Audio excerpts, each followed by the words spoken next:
Good evening, everyone. My name is Beatriz Guerrero. I work for the City of Richmond, and this is a Richmond Rising Collaborative Stakeholder Committee meeting. We are meeting today, and I'm going to start with a roll call for the partners and community members who are part of this Collaborative Stakeholder Committee meeting. Project Lead for Grid Alternatives. Present. Thank you. Project Lead for Groundwork Richmond. Welcome, Colleen. Thank you. Project Lead for Rich City Rights.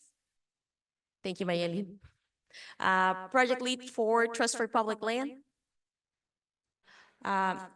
Annie is joining us, but she's not here yet, so let's just record it when she comes in.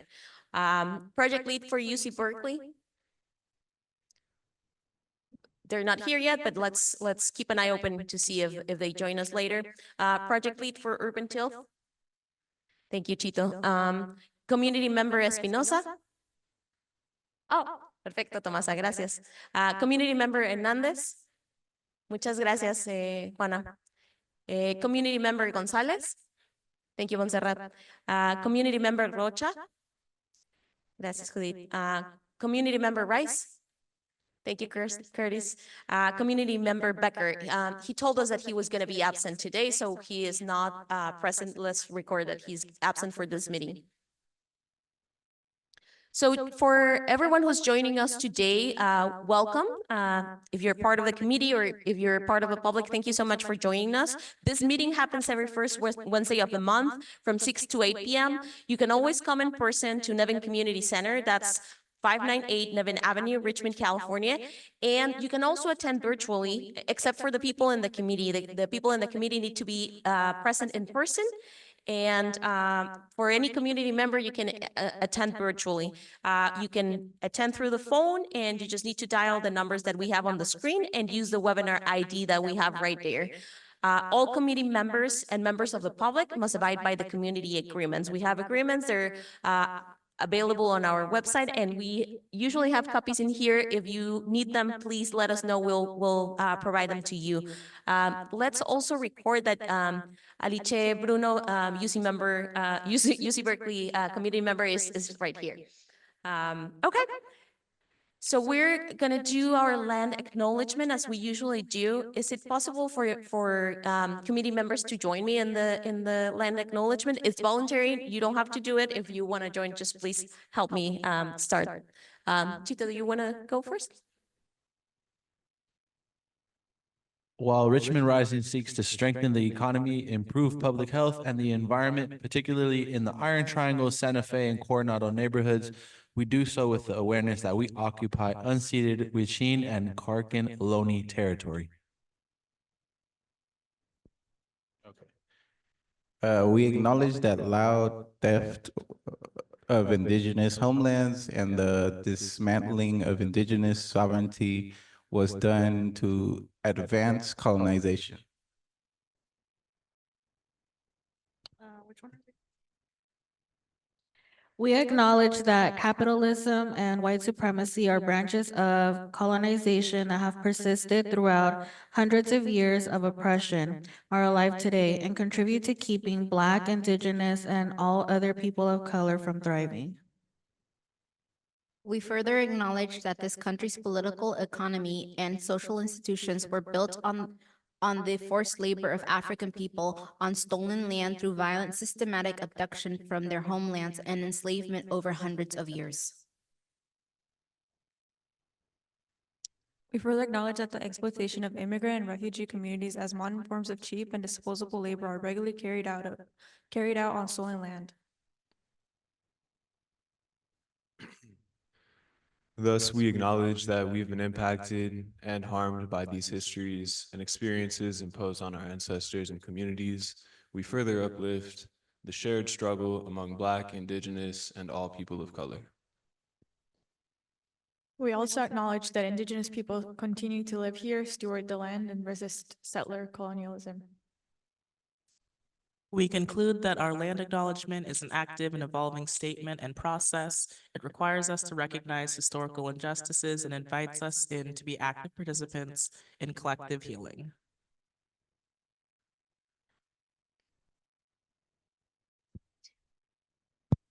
Thanks everyone for joining the land acknowledgement. In relationship to Richmond Rising, for the people who are joining us for the first time, the City of Richmond and 6 local organizations present today in this table, together known as Richmond Rising, received $35 million to bring health, economic, and environmental benefits to the Iron Triangle, Santa Fe, and Coronado neighborhoods. Richmond Rising is supported by the Strategic Growth Council Transformative Climate Communities Program.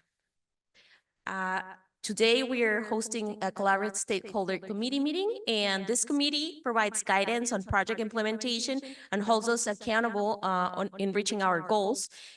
This committee can also make recommendations, provide input, and assist project leads in implementing project activities, and does not have a final decision-making authority. However, all project leads must consider recommendations from the committee and members of the public.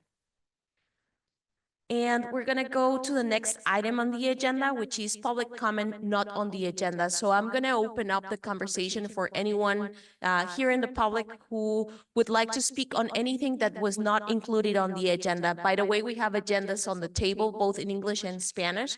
So if you need one, please take it from there and let us know if there's any item that you would like to add to the public comment. Para las personas que nos acompañan que hablan español, este es un espacio para comentarios públicos.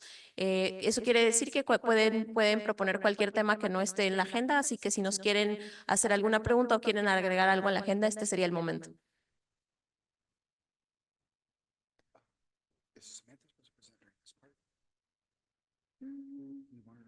No, well, I mean, ask her if she wants to do it now. I thought that's the way we had told her that. Yeah. You want to go with it? I don't see any additional comments, but we have Samantha Carr, environmental manager from the City of Richmond, and she wants to share some information, so she's going to add herself to the agenda.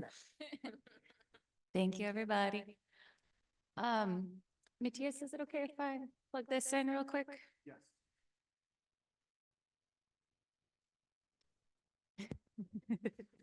So while we're doing that, I just wanted to pass out for everybody. Thank you so much. The Spanish ones are on the bottom. So there's two topics that I'm going to quickly discuss.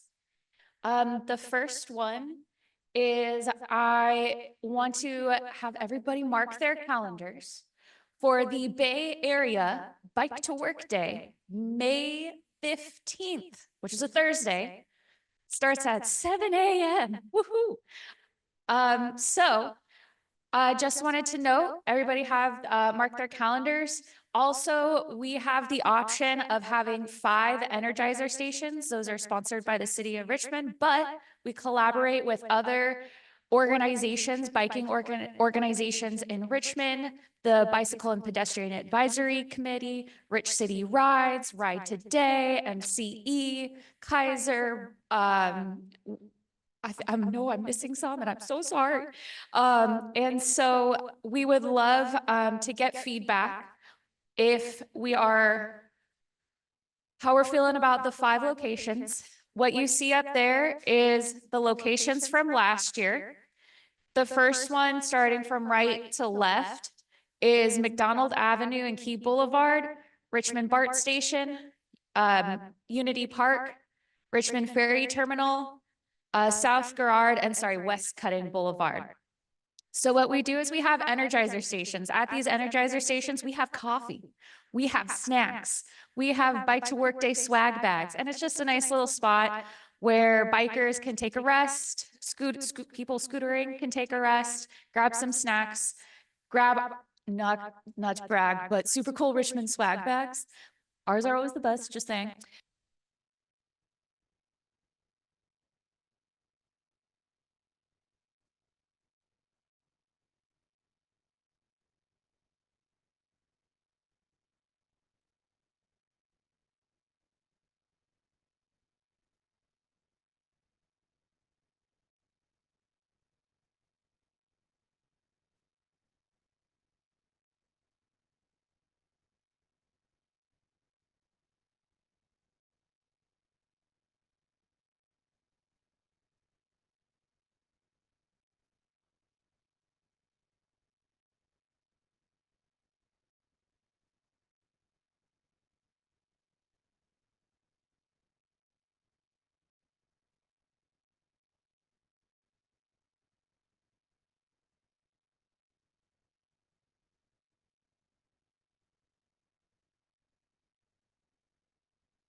final group project.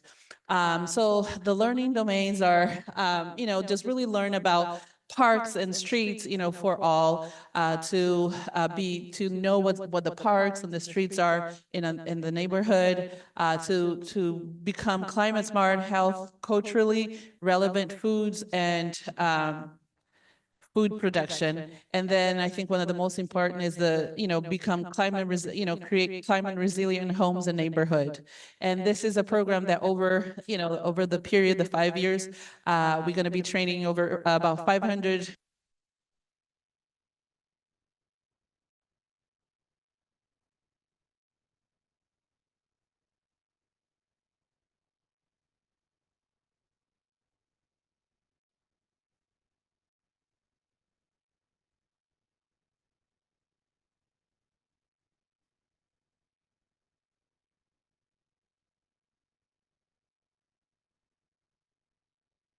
Colaboración que hemos tenido con la comunidad, especialmente al Lifelong, que es el centro de comunidad que está dentro de la zona. Y también tuvimos algunas colaboraciones con Rubicon, Coronado, en estas escuelas en el área, el YMCA, algunas iglesias, el parque de Pogo y Unity han sido uno de nuestros colaboradores también, y sobre todo ustedes, el DCC de Richmond Rising, que junto con todas sus organizaciones nos han hecho partícipe de este alcance. Y como se pueden dar cuenta, ahí tenemos uno de los escenarios más exitosos que tuvimos con la colaboración de el Walnut Street. Y bueno, por supuesto, con nuestros graduados de la primera generación, también nos dieron el soporte para poder tener personas en la segunda generación. Next. Aquí solamente están viendo un poco de números, es decir, en la corte número 1 para ser la primera fue solamente para las personas que les gusta aprender en inglés. Reclutamos 44 personas de manera inicial, se registraron 35 y finalmente graduamos 31. Ajá, aplausos para el equipo y para ustedes. Cabe destacar que para la segunda generación fue en español. Y bueno, como a mí me encanta el amor por la comunidad y hablo bastante, logré reclutar 66 en compañía de todo el equipo. Desafortunadamente se registraron solo 31 y graduamos 28. ¿Qué pasó? Pero bueno, vamos cumpliendo con la meta. Actualmente están viendo unas bellas imágenes de promotores en acción, promotores que vinieron a aprender, como dijo Nancy, sobre la salud, cómo cuidarse a sí mismos y llevar esto a la comunidad. Solamente es un pequeño collage para que vean de todo lo que vamos a tener. And I want to give a shout out because we have some of our graduates here today in the public and in the committee. So big hand of applause. Thank you so much. And just to backtrack a little bit, just to quickly introduce ourselves, because we didn't really get a chance to. My name is Nancy. I'm one of the facilitators, part of our climate health team. I'm Andres Obar. I'm also part of the team, mostly recruiting.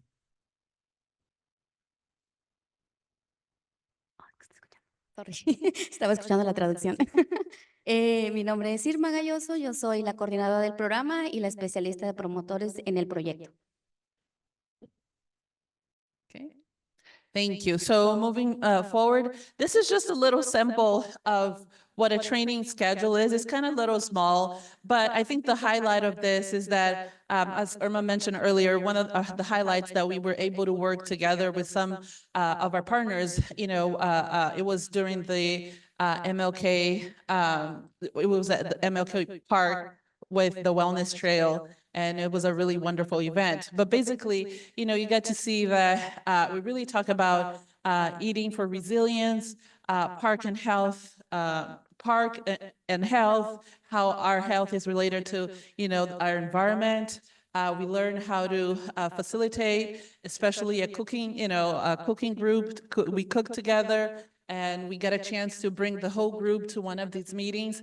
And then we look at, the health resilient of our home and our neighborhood, and then we have our final project. So this is, you will see another one for the futures. There's a little bit of a change, but this was based on our last session that was in person. Next, please.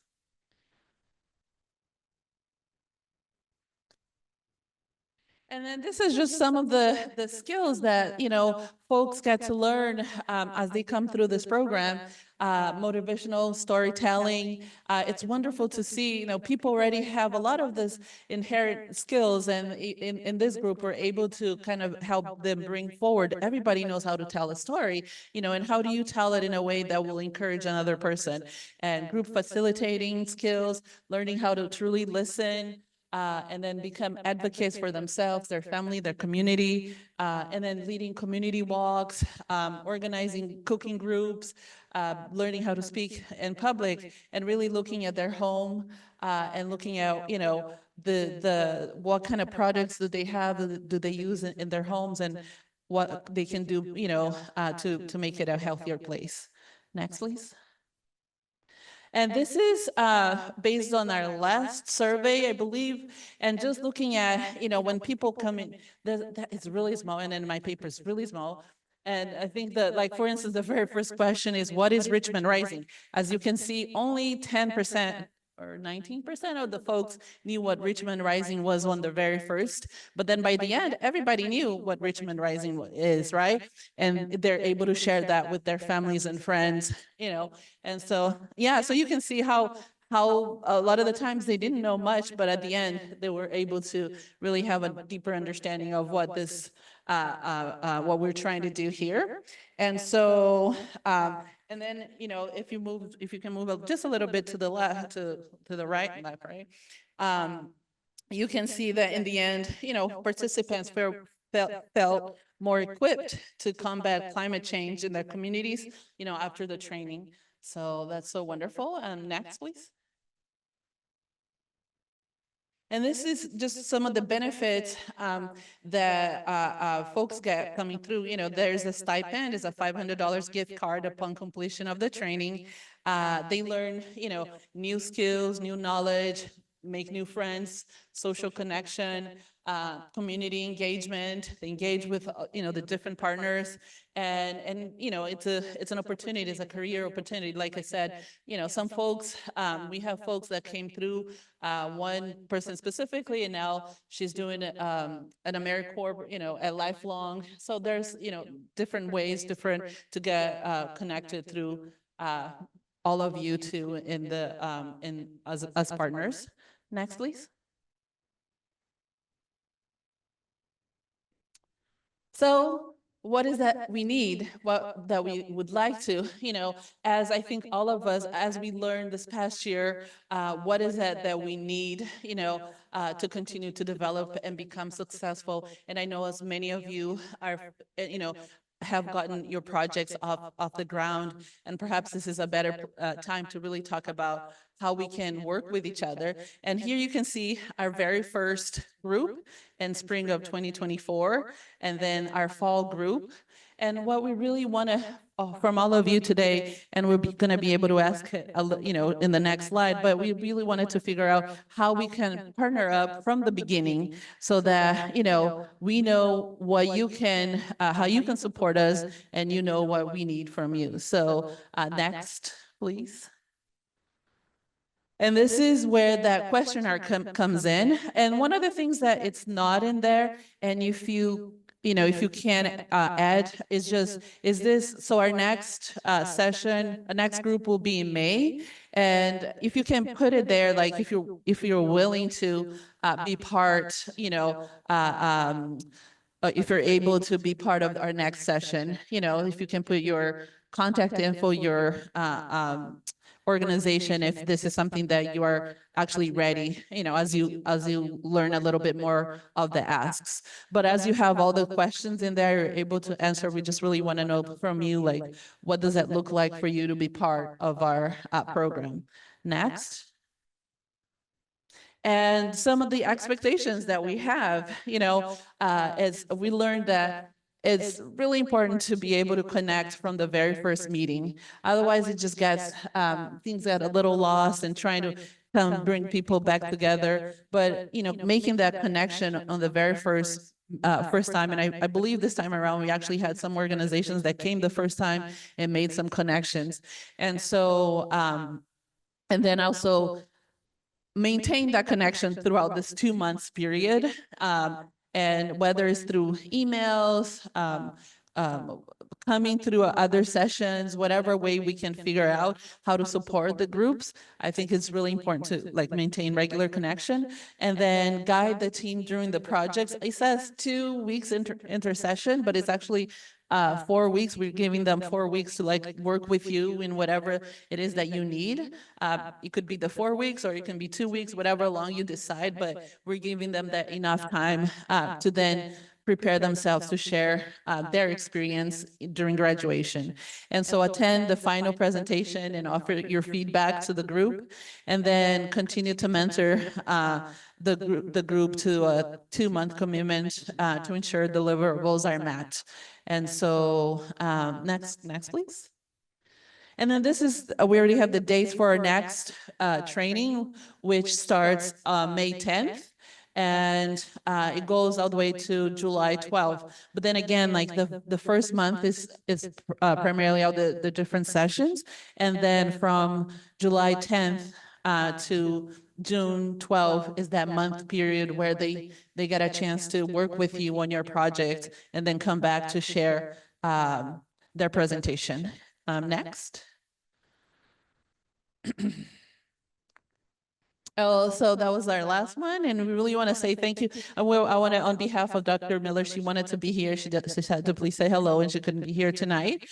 And we just really want to open up and see if you have any questions. Yes. Thank you so much, Nancy. So the minimum, what's the minimum age? I believe, is it 18 or is it 16? Awesome. And in speaking of, you said organizations want to participate. It's important to participate in the beginning. So for this upcoming cohort, that be the May 10th date? Oh, okay. All right. Thank you so much. Thank you very much. Any other questions?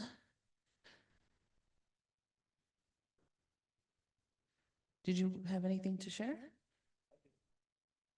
I just wanted to add that this training is really great. The facilitators are fantastic, and you'll walk away with all those skills because Nancy, Dr. Miller, Irma, they're just really great. So I encourage, and also I want to encourage the partners, like since you guys have people that you're doing work for, you can encourage them to join our training. Thank you so much. And Andres is really great too. He's always there supporting us behind the scenes, so thank you. Questions? If there are no other questions, I think we're done. Thank you. Yeah. What? Yeah, and then we'll definitely be picking up once you guys are done the little form. Thank you. Thank you so much, Lifelong Medical team. We really appreciate you, and we're happy that you were able to be here.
Sorry, Alex.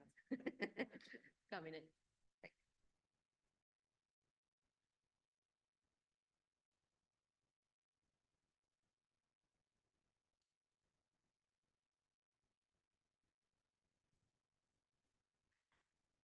So thanks everyone for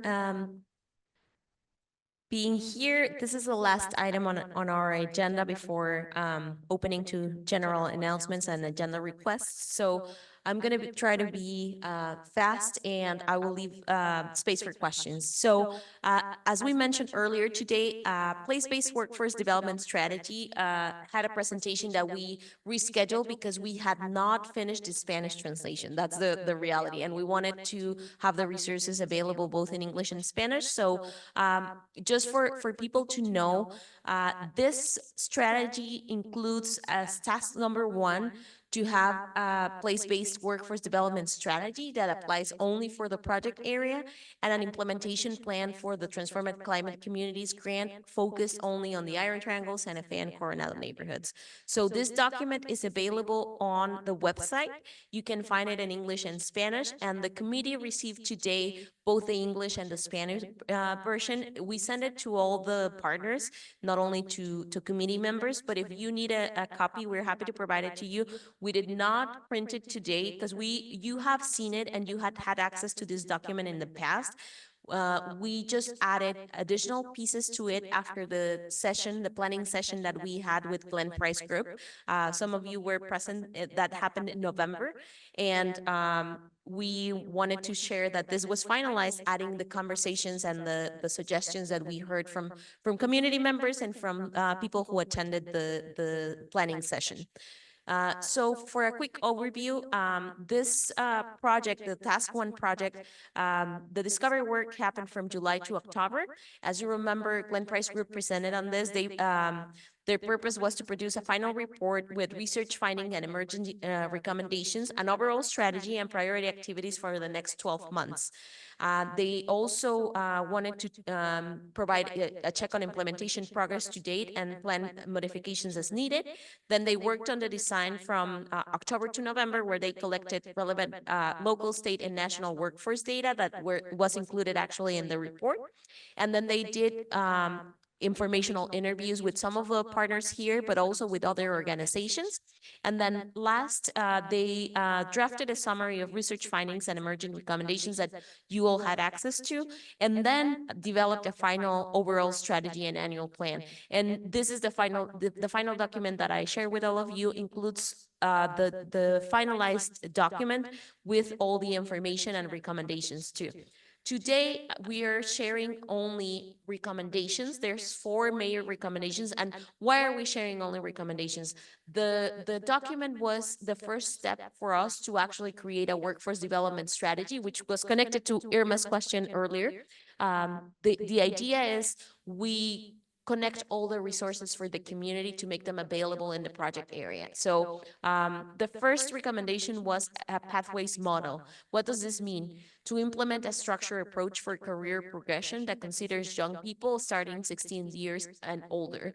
So for this, we wanted to create direct pathways from training to employers and job placement. This will consider starting with Richmond Rising projects and Green Blue New Deal job projects, exploring partnerships and funding for additional training and workforce development projects related to healthcare, social assistance, leisure, and hospitality that could be integrated with Richmond Rising. None of these sectors are yet part of the Richmond Rising team. However, we are trying to figure out how to create partnerships with them. I'm sharing with you the suggestions. None of this have owners or people who are in charge yet. The idea, after I finalize sharing with you the recommendations, is to figure out who wants to join as part of the strategy that the state describes on our workbook. Says that we have to create a committee that it talks about workforce. Not everyone needs to participate. It's open to anyone who wants to join, and we are supposed to recruit other folks who might be supportive in the strategy. So just for everyone to know. Part of the pathway from training to employers and job placement includes engaging with employers to understand the job openings, application processes, and how to get applicants to be successful in their applications. Additionally to this, part of this pathways model is to provide career exploration pathways and opportunities for young people, including high school programs, to provide step-by-step guidance for skill development by identifying the hard and soft skills needed for jobs in this area, and offering mentorship programs to career support by engaging program alumni and recent graduates. This is the pathways model recommendation number 1. The second recommendation was a central hub. This was a conversation where we kind of focused on establishing a centralized resource center in the project area where residents can stop by for workforce development opportunities and develop an online presence where residents can access similar information and resources. We have heard from community members in the past that our resources are kind of spread, and I think this is something that we all have talked about. So one of the recommendations of the document is to create a central place, whether it's physical or online or both, which is the first part of this recommendation, and also to implement co-branding strategies with community trusted members to involve them in this process. Also to improve the website navigation and information accessibility for both the Richmond Rising website, the City of Richmond website, and other organizations that are part of this strategy. And we also want to include enhancing collaboration among existing workforce development initiatives, which is something that was mentioned before. I remember Tomasa bringing that up in the past for youth, but this is a strategy for everyone, not only youth. Also introducing job coaches to provide personalized support, assisting with goal setting, identifying skill gaps, and offering support to overcoming barriers, for example, computer literacy. So this is the recommendation number 2, the central hub. I'm going to go to the third one. This is about partnerships, basically. I mean, there's a lot of details, but it means to include workforce development programs from different places, employers, and unions, and to develop partnerships that can bridge this gap between the training and the employment part, which is usually an issue that we heard from community members and employers. To educate local employers about available training programs and their outcomes, and encourage employments to waive certain degrees or certification requirements for those who complete the trainings and that can actually do the job. Also to seek to understand local employer green blue jobs needs better and align our trainings toward the types of jobs that are being offered in the community.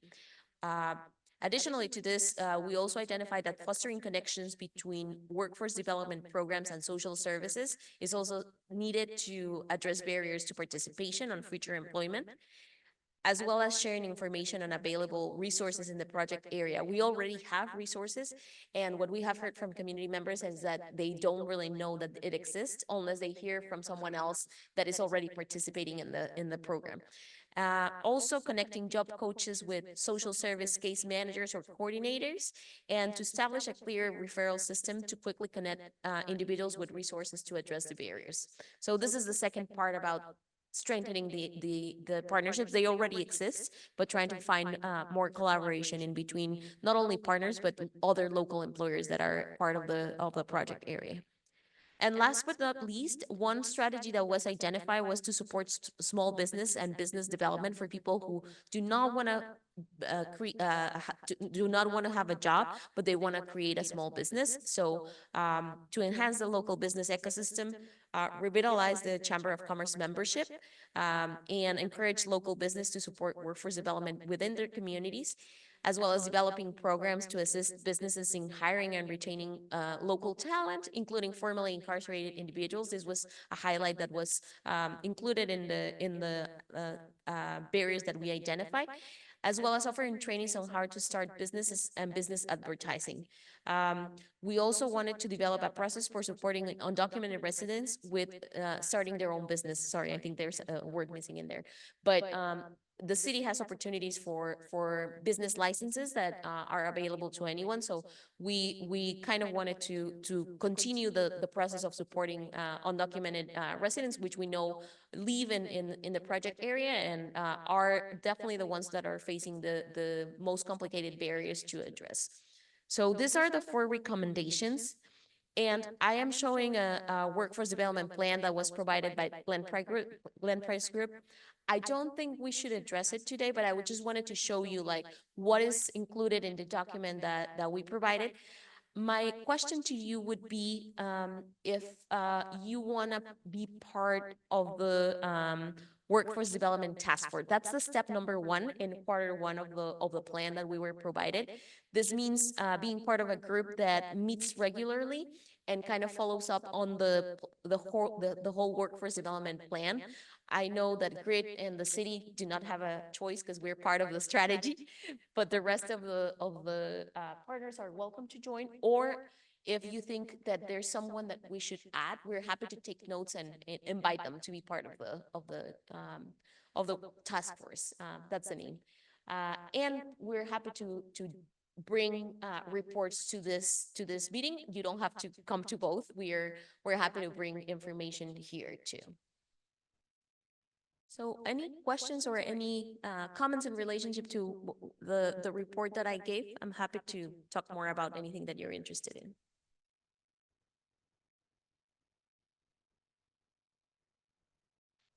Mhm.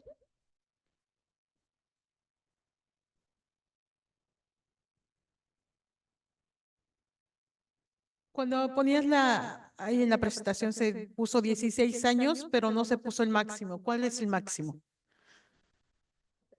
¿No hay? No, perfecto. Do we have any more questions or comments?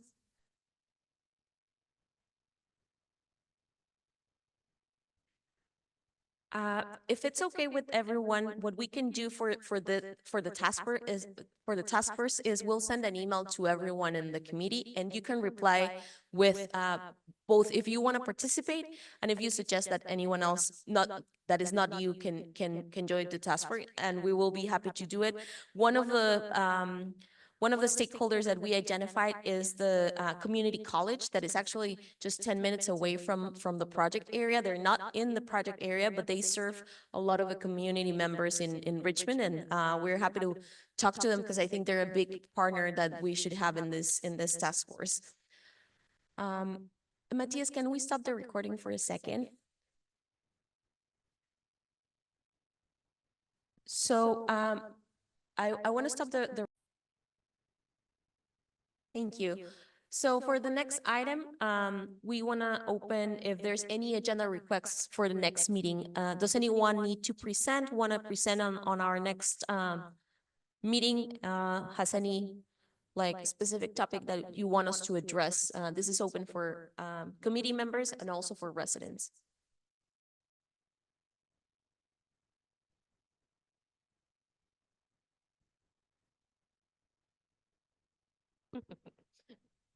Sorry, just so it can get recorded. I'd like to talk about the hub surveys and just spread some more information on that. Some people might have the idea that, we're just surveying for one district within the city of Richmond, but it's actually all districts. So if I could talk about that, that'd be cool. So we'll include the bike share system for the next agenda items. Is there anyone else who wants to be included from the partners or community members? Any other topic? Okay, you can also let us know. You know that we send the draft agenda 2 weeks before the meeting, so we really appreciate you for being here today. And I think we have a space for general announcements before we close the meeting. Is there any general announcement that you want to share with us?